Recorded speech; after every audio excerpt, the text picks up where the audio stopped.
Se trata de recomenzar. Se trata de transformación. De tener la seguridad que no fui tan lejos para que Dios no pudiera alcanzarme. Se trata de perdón. Se trata de amor. Mi nombre es Roxana, soy argentina. Nací en Buenos Aires y me crié allá, trabajé allá, siempre en muy buenas empresas, gracias a Dios. Y desde siempre el Señor me cuidaba, pero yo no lo conocía, no sabía de Él. Y bueno, años más tarde, siempre quería ir a Brasil, siempre quería vivir en Brasil. Años más tarde conocí al papá de mi hija Camila.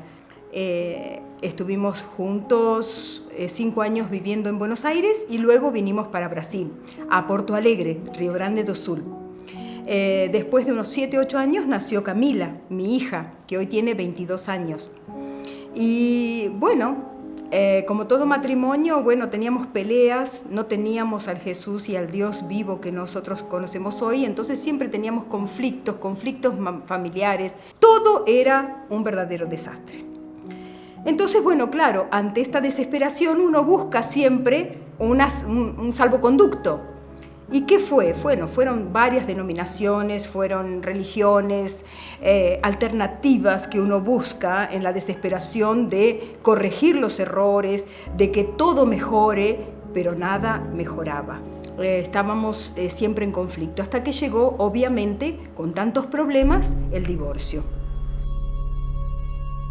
Y después de más o menos 2 años, una amiga mía me habla de una persona que era muy buena, que era un ser extraordinario, y yo le dije, no, yo no quiero saber nada porque me estoy divorciando, está mi vida complicada, no quiero nada. Y ella me dijo, no, pero por lo menos conocerlo. Y era una gran bendición que estaba viniendo a mi vida. Y entonces, ¿por qué digo que era una gran bendición?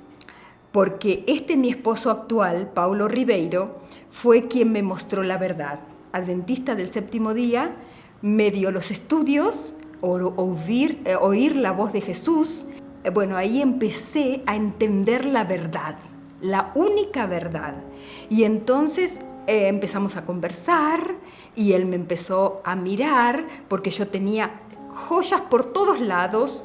Y eso fue así una cosa que yo, ¿cómo puedo explicar? Me conmovió la dedicación de este hombre para decir, mira, hay un Jesús, hay un Dios verdadero que salva, hay un Dios que te quiere rescatar porque está siempre insistiendo en el error, buscando en lugares errados. Y entonces allí fue cuando el Espíritu Santo comenzó a trabajar en mi vida de una manera extraordinaria. Cuando empecé a leer El Gran Conflicto, el diablo se manifestó tremendamente en mi vida. Una noche estaba en casa y estaba leyendo el libro y yo escucho que había golpes de martillo grande, masa le decimos nosotros, y no había nada, nadie, en el vecino no había nadie, había un silencio perpetuo, solamente yo escuchaba que me estaban derrubando la puerta. Hubo ataques del enemigo, pero Dios es mucho más poderoso y Él tuvo victoria en mi vida. Y el 20 de junio de 2015 bajé a las aguas bautismales con el pastor Roberto Roffer, que no me olvido nunca, en la Vila San José. Y allí, en el tanque, estaba Jesús. Y ese Dios maravilloso, te dice, hay salida. Ven, sal de ella, pueblo mío. Anda ese Dios que te llama y te quiere dar la felicidad que hoy tengo, la paz que hoy tengo y que nunca podía dormir, nunca podía estar en paz. Pero hoy Dios me ha rescatado y gloria a Dios por eso. Amén.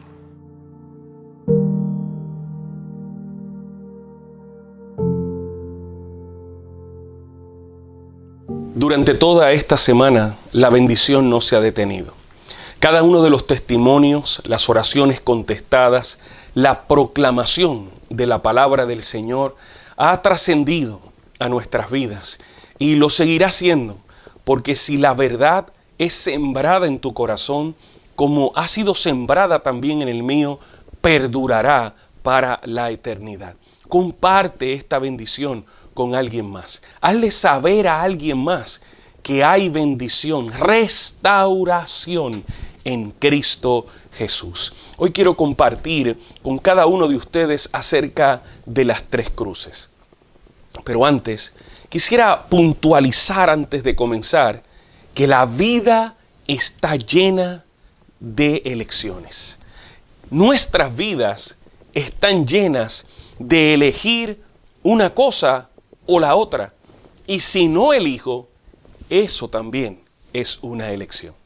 Se cuenta la historia, o se habla de una historia de un hombre tonto o un joker, un burlón, que servía a un califa en su corte en Bagdad. Lamentablemente ocurrió algo. Un día, sin percibirlo, el tonto ofendió al califa en la corte. Así que el califa tomó una drástica decisión y ordenó que aquel bufón necesitaba morir. Se pueden ustedes imaginar. Pero los años habían pasado y considerando sus muchos años de servicio, dijo el califa: dejaré que usted decida cómo quiere que sea su muerte. El bufón se quedó pensando, marca la historia, y contestó lo siguiente: bien, señor califa, respondió el tonto de la corte o bufón, si a usted no le importa, oh califa bondadoso, ¿cómo será mi muerte? Yo elijo morir de vejez. No era tan tonto, pero también tuvo la oportunidad de elegir cómo morir. Interesante, la vida no siempre le da la posibilidad de elegir cómo morir, pero puede usted en este día elegir cómo vivir. Y en esta ocasión hablaremos del Gólgota. La escena de la muerte de Jesús se caracteriza por tres cruces y nosotros podemos usar esa escena para ilustrar la realidad de la salvación. Quisiera invitarlos a que abramos nuestra Biblia una vez más, o si no, consulta en la parte de abajo de este video. Hemos puesto el texto para que nos sigas en esta hora. Si tienes algún pedido de oración, lo puedes también escribir ahí. Y si anhelas alabar el nombre del Señor, agradecido por la bendición que el Señor te ha dado, también puedes compartirlo con todos los que están viendo esta transmisión. El verso número 35 del capítulo 22 del Evangelio de Lucas dice lo siguiente: y el pueblo estaba mirando, y aún los gobernantes se burlaban de él, diciendo: a otro salvó, sálvese a sí mismo, si este es el Cristo, el escogido de Dios.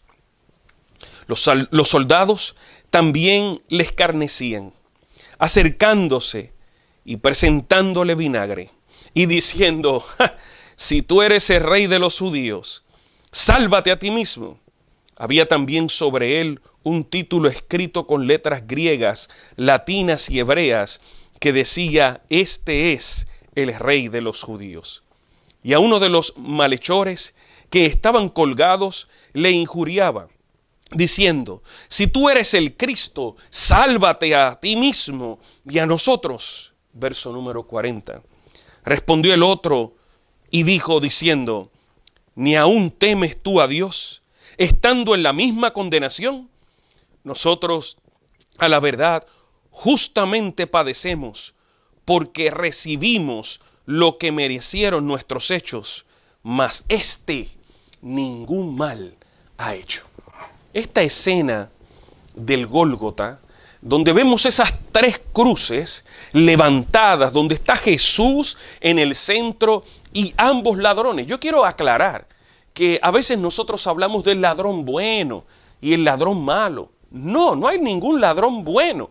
Yo no creo que hay un ladrón que le envía a usted un texto durante el día y le dice: estimado cliente, en la madrugada de hoy estaré pasando por su comunidad y he decidido, armado con un fusil de alto calibre, darle una patada a la puerta principal, levantar el fusil y con arma en mano poder asaltar y robar todo lo que pueda en la casa. Le estoy avisando porque dentro de nuestros servicios como ladrón bueno es avisarle y hacerle saber que si usted cruza la raya en tratar de defenderse, usted será lastimado. Tenemos varios hospitales cerca de la ciudad que tenemos contacto y le pueden a usted. Usted sabe que un ladrón no hace eso.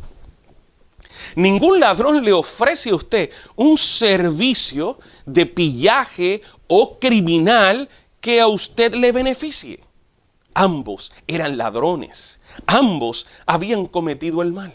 Y cuando miramos estas tres cruces, vemos tres factores importantes en el proceso de la salvación.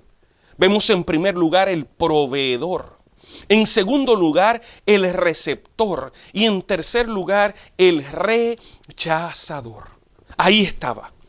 El Gólgota estaba establecido. Tres cruces se habían levantado. Dos ladrones habían tomado malas decisiones y sus consecuencias lo habían llevado a ese madero donde el criminal debía morir. Pero entre ellos había un inocente. Uno que no había cometido pecado, uno que había sido probado en todo, uno que lo que había hecho era bendecir a los ciegos, darle la vista, hacer que el cojo o el paralítico brincara de gozo cuando él le dijo, toma tu lecho y vete a tu casa. Un leproso que había visto su piel descompuesta, que moría lentamente pudriéndose y que cuando Jesús, dice el Evangelio, lo tocó y le dijo, sé limpio, aquel hombre le tornó su piel como la piel de un recién nacido. El que estaba colgado en el centro no había cometido ningún error. Y vemos entonces la conversación entre un ladrón y el otro ladrón. No digamos el bueno y el malo. Un ladrón y el otro ladrón. Oye, bájate. Aún los soldados de la base de la cruz le decían, bájate si tú eres verdaderamente el Cristo y sálvate a estos dos sinvergüenzas que también están colgados contigo. Esa era la conversación, el diálogo, y Jesús en completo silencio escuchaba cómo de lo profundo de cada corazón el pecado había trascendido, cómo el rencor, el odio, lo áspero y lo cruel, frío del ser humano se reflejaba contra la vida misma, contra el Creador, contra el que le había dado a ellos la oportunidad de existencia. Así que claramente vemos que allí había un proveedor, un receptor y un rechazador. El que murió por el pecado, están los que mueren al pecado y los que mueren en pecado. Claramente vemos ahí. Ahí se encontraban los que moría por el pecado o el que moría por el pecado. El que muere al pecado y los que mueren lamentablemente en pecado. Existen solo tres cruces, como también existen tres opciones. Entre la cruz de la redención, debo decir, la cruz de la aceptación y la cruz del rechazo, tú y yo necesitamos decidir en este día. Esas son las opciones. Nosotros necesitamos saber que existen tres personas: el Salvador, y ahora vemos aquí que decimos el santo y el pecador. Déjenme aclarar algo. El santo se le llama a aquel pecador en el Nuevo Testamento que anda buscando de Dios, que depende de Dios. Pablo, cuando se refería a los santos, no se refería a gente que era impecable, gente que se portaba dignamente, no. Se refería a aquellos y aquellas que andaban buscando, reconociendo que necesitaban de Jesús, que andaban dependiendo, una palabra clave y relevante para este momento, dependiendo de esa gracia y de esa misericordia. Así que había uno que decidió en aquel Gólgota depender. Había otro que rechazó y había uno que constantemente estaba invitando. No hay otras posibilidades con relación a la respuesta de la salvación. No hay entremedios. Usted no puede decir, bueno, yo me parezco un poco al de la cruz del rechazo y también tengo un poquito de la cruz de la aceptación. Permítame decirle que si usted está a mitad de la aceptación y usted está a mitad del rechazo, usted está en completo rechazo. Una media verdad es una total mentira. Una media decisión es una decisión a no tomarla. Bueno, entonces, ¿vas o no vas? Quizás voy, si me ves llego y si no me ves fue que no llegué. Bueno, entonces, ¿qué vamos a dar nosotros por información? ¿Nuestro amigo irá o no irá al pasadía? La Biblia dice que vuestro sí sea sí, que vuestro no sea no, porque todo lo demás proviene del enemigo. Evidentemente, la cruz del rechazo se ve marcada en esta historia. Esta es la cruz de uno de los ladrones que murió como vivió en su pecado. Era un ladrón. Había cometido demasiado dolor y había producido demasiado dolor a muchas familias de la aldea. Había cometido errores serios. Era un pecador cuyas consecuencias, era un ladrón cuyas consecuencias, debo decir, lo habían llevado a la sentencia de la muerte. Pero él decidió mantener su pecado. Decidió mantener su delincuencia. Decidió inclusive hablar, retar, desafiar como alguien que rechaza la oportunidad de vida. Tuvo a Jesús a su lado. Jesús no se iba a bajar de aquel madero. Jesús estaba cumpliendo lo que había venido a la tierra. Tuvo la oportunidad de su vida. Lo tuvo no sé a cuántos pies de distancia, pero era la persona que estaba justamente a su lado y lamentablemente lo rechazó. Jesús podría haberlo salvado si él hubiera reconocido lo que Dios estaba haciendo en su favor. Estaba tan cerca que lo estaba viendo en alta definición. Vio el brillo del color de la sangre de nuestro Maestro. Vio los ojos cansados, el sudor, el desgaste físico, la angustia de su rostro y no se conmovió. No movió un solo centímetro hacia el arrepentimiento y lamentablemente en su coraje, en su dolor, en su angustia y en su remordimiento rechazó la oportunidad de ser salvo.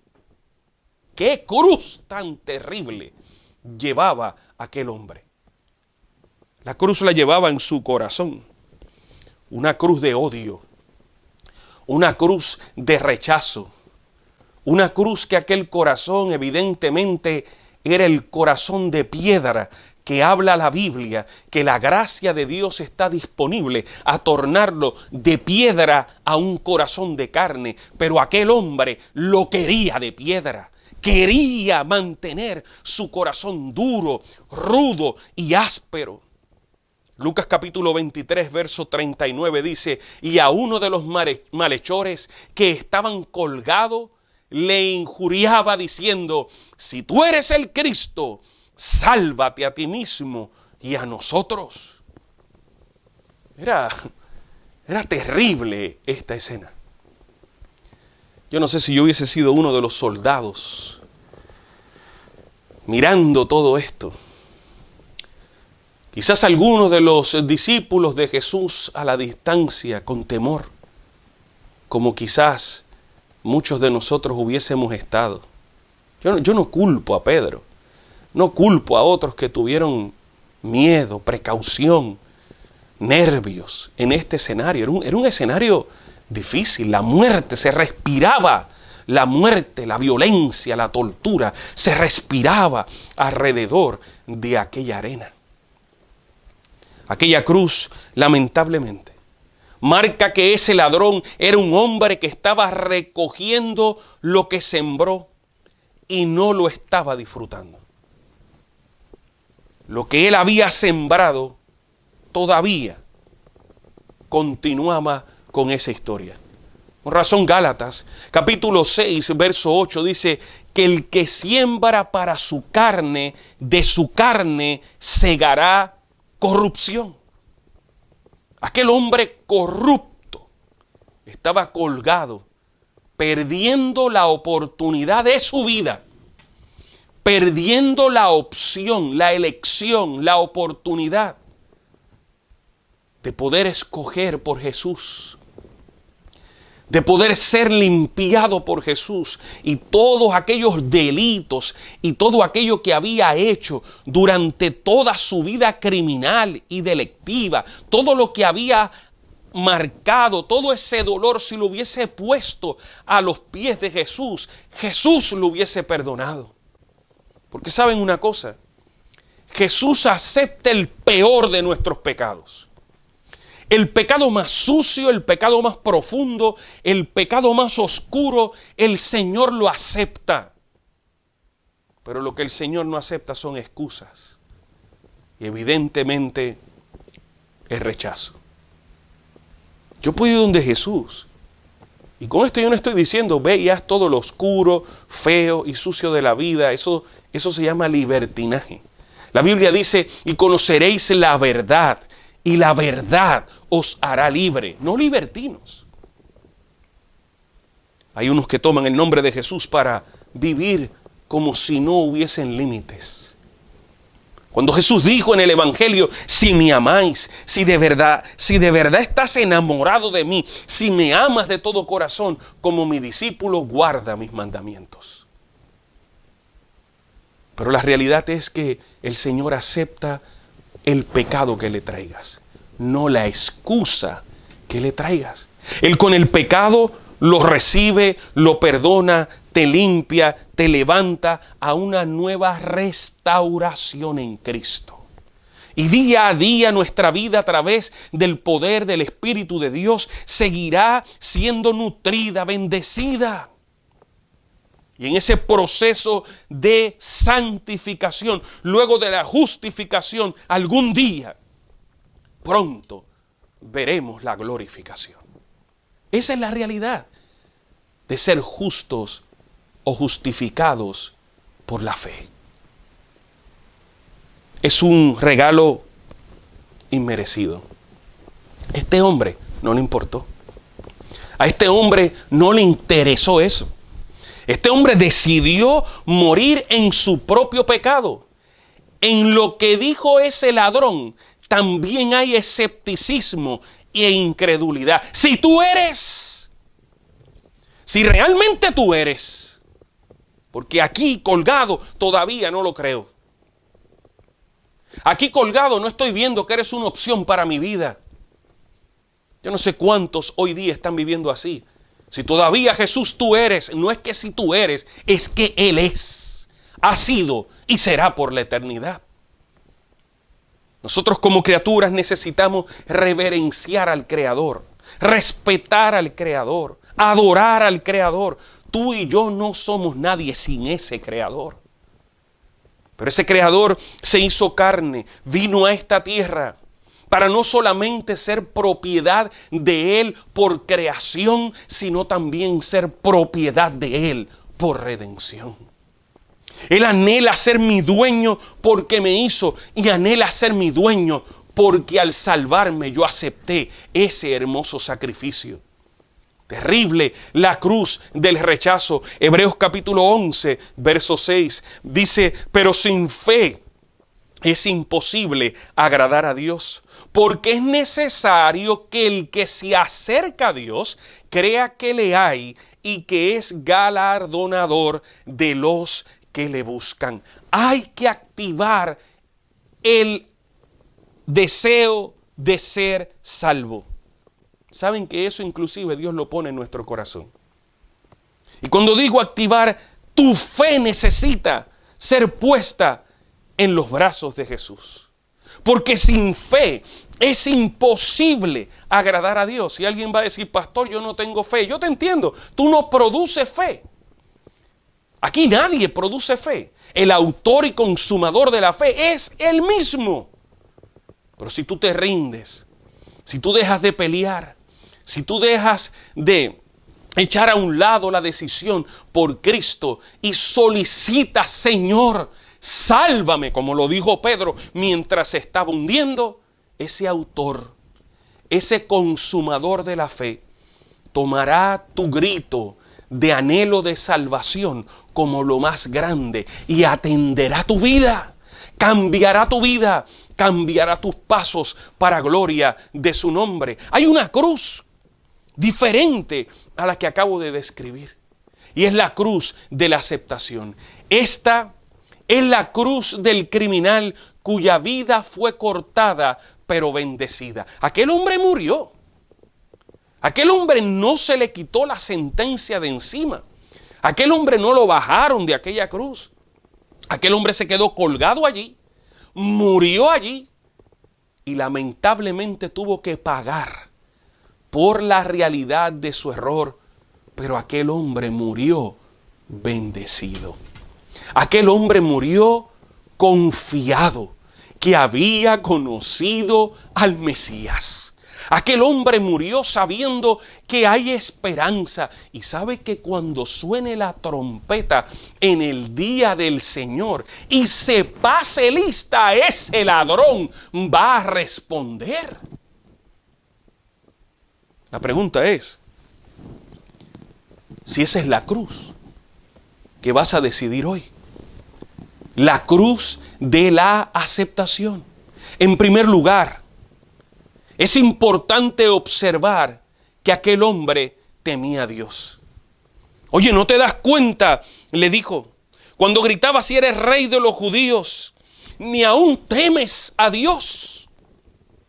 Le dijo, ni aún en el versículo número 40, respondiendo le dijo, ni aún temes tú a Dios estando en la misma condenación. Yo estoy igual de condenado que tú. Este no ha hecho nada. Pero tú no reconoces a Dios. Aún ni lo temes. No lo reverencias. Te das cuenta en las circunstancias en las que estamos. Y sería bueno. Yo creo que aquel ladrón hasta evangelista fue. Le hizo un llamado a aquel que estaba en sus propias condiciones. Y le dijo, reconócelo. Cosa que él hizo. Y a pesar de que murió, murió en paz, murió tranquilo. En segundo lugar, él se dio cuenta de que era un hombre condenado y sin salida. Igual que los que me están escuchando. El pecado no te va a dar salida. Y la salida que da el pecado es una salida momentánea.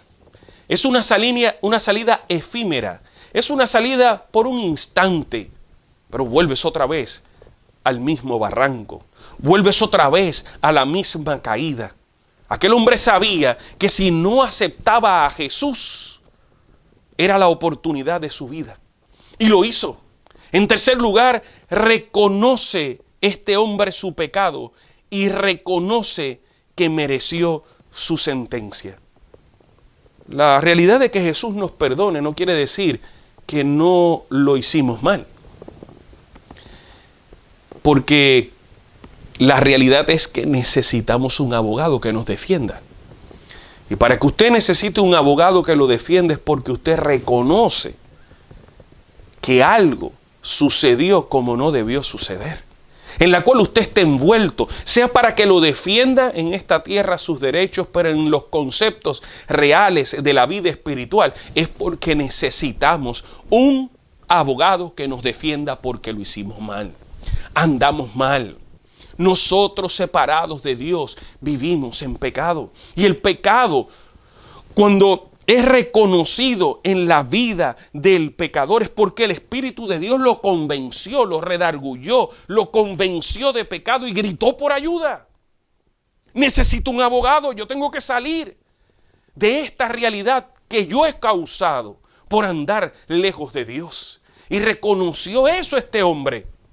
Ese ladrón creyó en el nombre del Señor Jesucristo para salvarse y dijo: yo creo claramente que este es el Hijo de Dios. Por favor, asegúrame que cuando tú vengas yo voy a estar en el paraíso. Y Jesús no le dijo: desde hoy vas a estar en el paraíso. Jesús le dijo: hoy, en este instante, quiero hacerte saber que cuando regrese eso va a pasar. Y cuando allá se pase lista, el ladrón va a responder.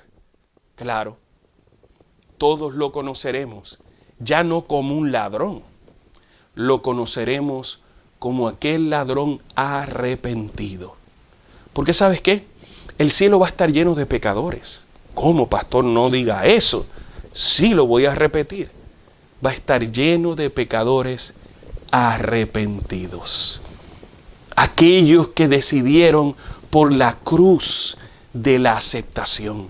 Evidentemente queda en aquel Gólgota la cruz de la redención. Esta es la cruz de Jesús que está justamente en el centro, a la misma distancia del uno y del otro, a la misma oportunidad del uno y del otro. Que uno aprovechó y que el otro no aprovechó fue lo que necesitaron ellos decidir, al igual que lo que usted necesita decidir. La misma cantidad de sangre que Jesús derramó por usted, la derramó por mí.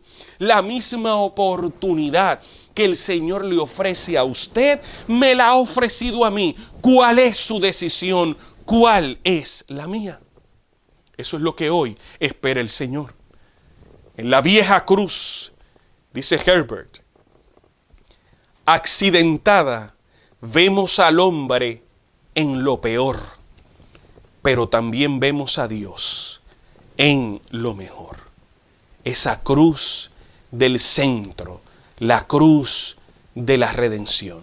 Esta cruz representa el amor de Dios en completa acción. ¿Saben algo?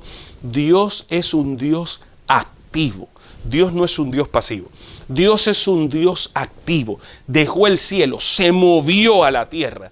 Es activo, se acercó al pecador, comió con los pecadores, sanó a los pecadores, salvó a los pecadores, intercede por los pecadores arrepentidos que han puesto su fe en Él. La acción de Dios, apúntelo claramente en su corazón, la acción de Dios es una acción de salvar. Dios se mueve constantemente para salvar y hoy se está moviendo en tu vida y en la mía para salvar. Es lo único que el Señor quiere hacer con tu vida y la vida de los tuyos. El ladrón aceptó la salvación y el Señor le prometió eternidad.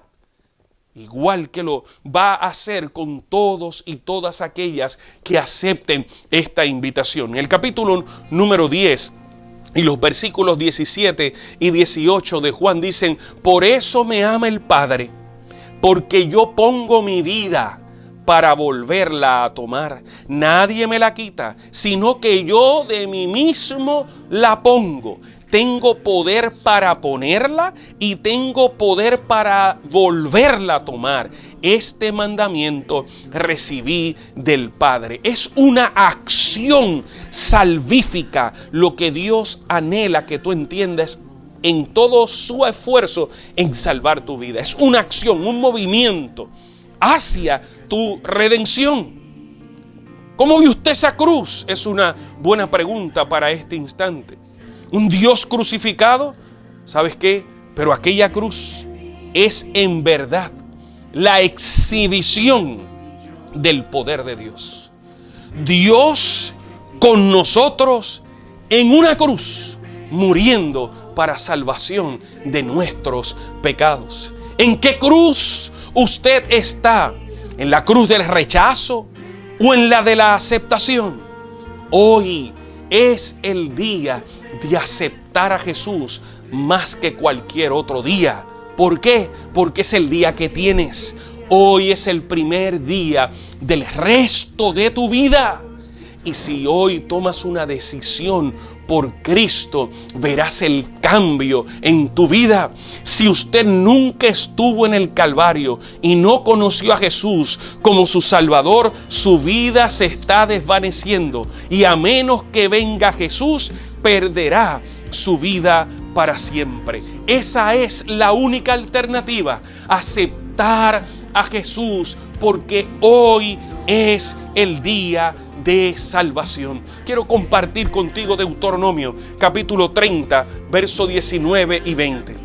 A los cielos y a la tierra llamó por testigos hoy contra vosotros, que os he puesto delante la vida y la muerte, la bendición y la maldición. Escoge pues la vida, para que vivas tú y tu descendencia. Escoge pues la vida y ser restaurado en Cristo a través de esa acción salvífica de nuestro querido y amante Hijo de Dios. Hoy es el día de salvación. Si todo lo quebraste, no te preocupes. De los dos ladrones, escoge la cruz de la aceptación.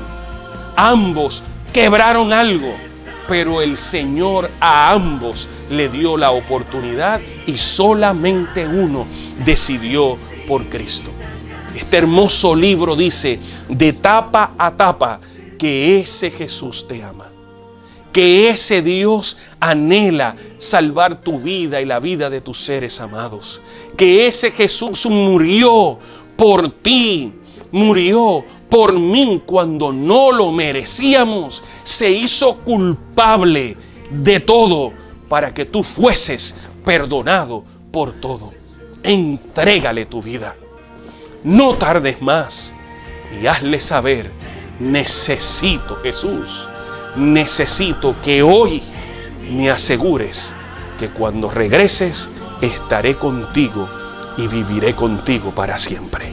Querido Padre, que la cruz del rechazo no sea nuestra alternativa. Que hoy, Señor, de todo corazón, aceptemos al que muere en la cruz del centro del Gólgota, y que nuestra cruz, nuestra vida, sea reconocida como la cruz que aceptó a ese Jesús de todo corazón. Bendice, restaura en Cristo Jesús. Amén.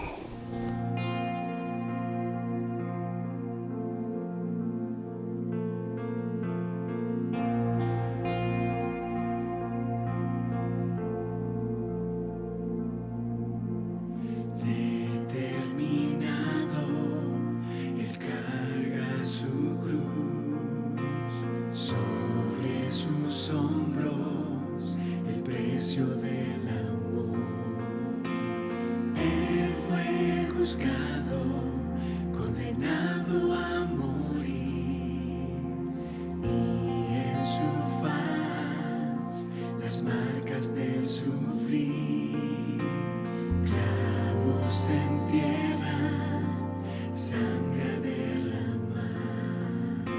El Rey del infinito en la cruz se humilló, inmenso sacrificio. De vida al pecador se entregó, en mi lugar me amó, sin yo merecer restauró lo que un día quebré, mas resucitó y hoy él vive.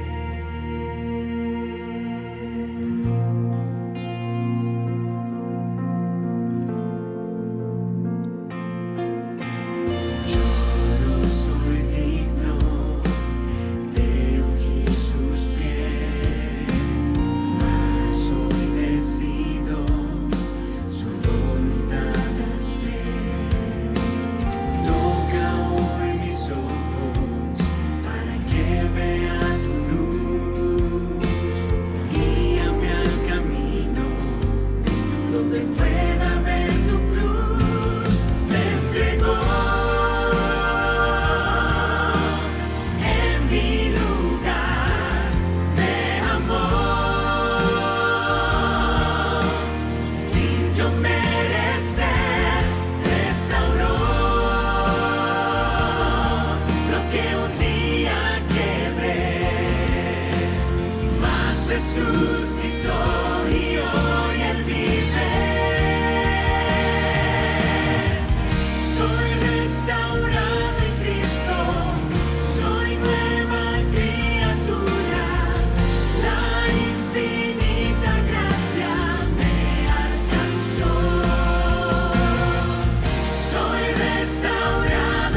Cristo